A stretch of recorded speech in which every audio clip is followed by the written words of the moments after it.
Andrew, I thought you already left for Los Angeles. Los Angeles?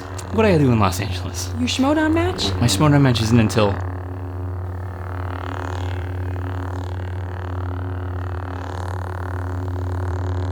Oh my god!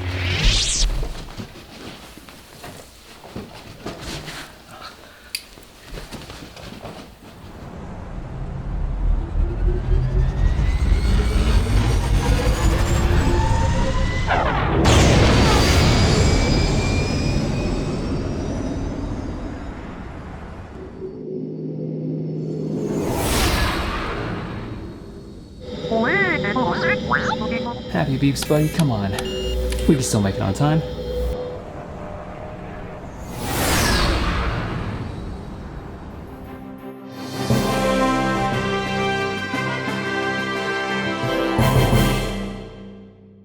Hello everyone, so for those of you who don't know, I'm a Star Wars competitor in the movie Trivia Schmodown, and my match just went live. You can go ahead and check that out in the description below, or click the card up there. But today I'm going to be covering the video I did for my entrance. There's been a lot of positive reaction to it, so I'm just give it a little bit of a peek behind the curtain. So the concept for this video had to be very simple because I wanted to have enough time to work on it and get it out to the editors of the show, and have enough time if there were any issues with it to come back and fix those problems and get it back to them as soon as I could.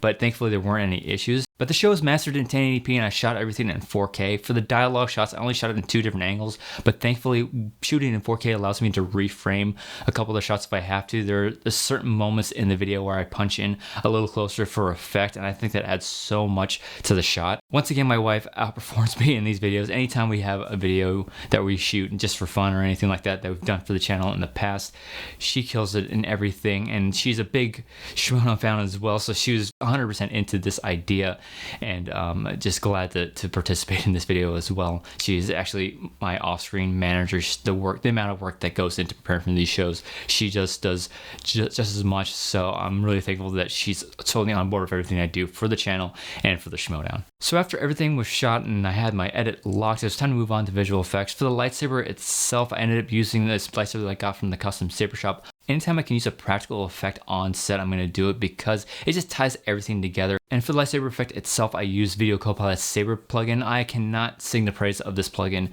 enough. If you're a Star Wars fan and you're thinking of doing something that involves a lightsaber in a video, go and download the plugin. I'm going to put the link in the description below because it cuts the time of rotoscoping manually and doing the effect yourself. It cuts everything down in half. And one of these days, I'm just going to go ahead and do a lightsaber short on this channel at some point. It's inevitable. I need to do one. So if anybody knows a stunt team in Orlando, comment below or hit me up on Twitter. For all the CG elements, I ended up using Blender 3D. There's a lot of shots that are a little more complicated, so for other things I'll use Element 3D, but the workload for this was so heavy I had to go Blender 3D. Before I got into all the complicated work that needs to go through to get all these shots put together and brought into the shot, I ended up doing an animatic just to make sure the timing was correct and make sure I wasn't working on shots that were unnecessary, because if I had to render out a shot that was like 100 frames, maybe I didn't need like 50 of them. So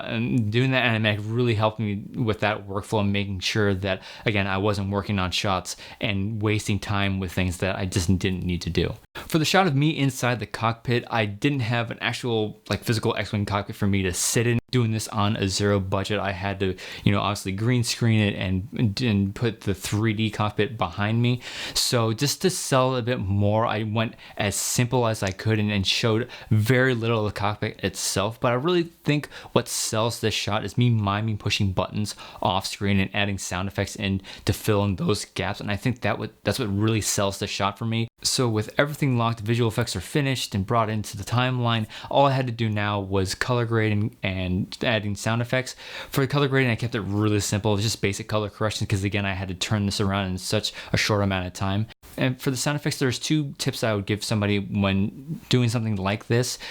don't have your scene be completely silent. Even if you have music behind your shot, add some kind of ambient noise, because without it, the shot's just gonna feel empty. And also when you're adding sound effects to something like this, like maybe a gun or a car or a ship, don't settle on one track of sound. Try to stack your sound effects. For example, for the Xwing flying by in any of the shots of this short, I added 2 sounds of flybys, like a jet and an actual Xwing sound effect, just to give it a little bit more weight. So if you're working on something like this, those are the 2 tips I would give you. But that's all I have for you today. If you enjoyed this video, be sure to like, comment, and share. Consider following me on Twitter, Facebook, and Instagram. If you're new to the channel and would like to see more content like this, please subscribe, and remember to hit the bell icon to be notified when a new video goes up.